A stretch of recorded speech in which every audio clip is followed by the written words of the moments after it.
మామా, సుధాకర్ యాదవ్ గారు టికెట్ తీసుకునేందుకు గెలిచారు. మరి ఇదే గెలుపు ఎన్నికల్లో ఉంటుందంటావా? ఎందుకంటే మన గతంలో చూసుకున్నట్టయితే ఆయన 2 సార్లు పోటీ చేశారు, 2 సార్లు ఓడిపోయారు. అయినా కూడా ఆయన ప్రజలకు ఎప్పుడు అండగా నిలబడ్డారు. సో ఈసారి ప్రజలు ఆయన నమ్మి ఓటేసి గెలిపిస్తారంటావా? అల్లుడు నోచి ఫస్ట్ కూర్చుందా?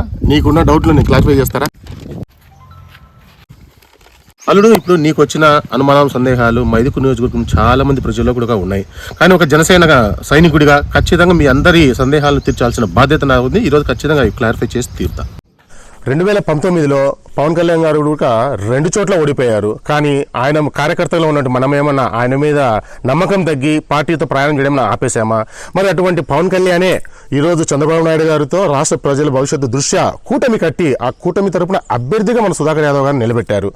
ఇక్కడ మనం ఏంటంటే అంత పెద్ద అధ్యక్షులే ఈయన మీద నమ్మకంతో చేశారంటే కనుక మనం కూడా ఆయనను ఆ స్థాయిలో గౌరవించి పని చేసుకోవాలి. కాబట్టి ఎటువంటి సందేహాలు పెట్టుకోవాల్సిన అవసరం లే. ఇంకా గడిచిన ఈ 4 నెలల ప్రయాణంలో నేను సుధాకర్ యాదవ్ గారితో ప్రయాణం చేసిన తర్వాత గమనించింది ఏంటంటే మన జనసేన అధ్యక్షులు పవన్ కళ్యాణ్ గారిలో ఉన్నటువంటి అద్భుతమైన క్వాలిటీస్ ఏవైతే ఉన్నాయో మన సుధాకర్ యాదవ్ గారిలో కూడా నేను గమనించాను. అవి విన్న తర్వాత మీ అభిప్రాయాలు మీరు ఖచ్చితంగా మార్చుకుంటారు. అందులో ఏంటంటే ఇద్దరు కూడా రాజకీయ రంగ ప్రవేశం మాత్రం చాలా క్లిష్ట సమయంలో చేశారు. సుధాకర్ యాదవ్ గారు 2012 ఆ ప్రాంతంలో టీడీపీలోకి వచ్చేసరికి ఎటువంటి రాజకీయ నేపథ్యం లేదు. అలాగే పవన్ కళ్యాణ్ గారు 2014 పార్టీని అనౌన్స్ చేసే ముందు ప్రజారాజ్యం తాలూకు చేదు జ్ఞాపకాలు వెంటాడుతున్నా కానీ పార్టీని అనౌన్స్ చేసి ఈరోజు 10 సంవత్సరాలు అద్భుతంగా పార్టీని ముందుకు తీసుకొచ్చారు.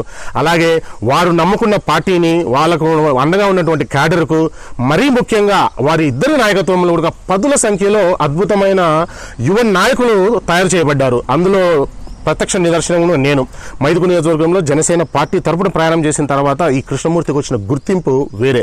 మరి ఆ విధంగా చూసుకుంటే కనుక 2 చోట్ల ఓడిపోయిన పవన్ కళ్యాణ్ గారు కానీ 2 సార్లు ఓడిపోయిన సుధాకర్ యాదవ్ గారు కానీ ఎప్పుడు కూడా ప్రజలకు అండగా నిలబడడంలో మాత్రం ఎల్లప్పుడూ ముందే ఉన్నారని చెప్పడంలో ఎటువంటి అతిశయోక్తి లేదు.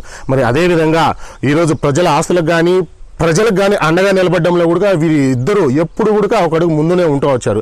ఆ విధంగా చూసుకుంటే కనుక ఎప్పుడు కూడా ఓడిపోయింది వారు కాదు, వారిని ఓడించిన ప్రజలు ఓడిపోతూ వచ్చారు. కాబట్టి ఈసారి మనము జనసేన బీజేపీ తెలుగుదేశం కూటమి తరపున అభ్యర్థిగా నిలబడిన సుధాకర్ యాదవ్ గారిని మనం ఖచ్చితంగా గెలిపించుకొని తీరాలి. అది మనము పవన్ కళ్యాణ్ గారికి ఇచ్చే గిఫ్ట్. నా ఉద్దేశంలో అయితే సుధాకర్ యాదవ్ గారిని గెలిపిస్తే మనం పవన్ కళ్యాణ్ గారిని గెలిపించుకున్నట్లే. ఏమన్నాడు, నీ అనుమానాలు తిరిగినట్టేనా? తిరిగినాయి మామ, కరెక్ట్. రాముని గుణమే నీది, రామబాణమే మాట, వదిలినవో ప్రాణం పోయిన తిరుగుండదు అంట. అన్యాయాన్ని చూస్తే ఆగదులే నీ అడుగే, అవతలోడు ఎంత వాడైన ఎదురెలుతావంట.